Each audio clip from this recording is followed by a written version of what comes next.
Hi అండి. ఒక అందమైన బృందావనం, అందులో ఒక చక్కటి కుటుంబం, పిల్లలు చాలా చాలా హ్యాపీగా ఉంటారు.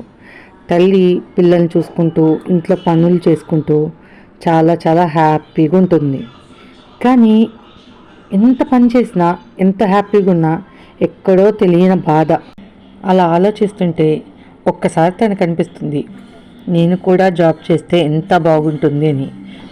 కానీ ఒక పక్క పిల్లలు, కుటుంబం ఇవన్నీ వదిలేసి ఎలా వెళ్ళాలి అన్న ఆలోచన ఒక పక్కన. అప్పుడు అనుకుంటుంది వర్క్ ఫ్రమ్ హోమ్ జాబ్ చేస్తే బాగుంటుంది అని. కానీ ఆన్లైన్లో చూద్దామని ఒకసారి చెక్ చేస్తుంది. అప్పుడు కనిపిస్తుంది స్వప్నప్రియ ఎడిటింగ్.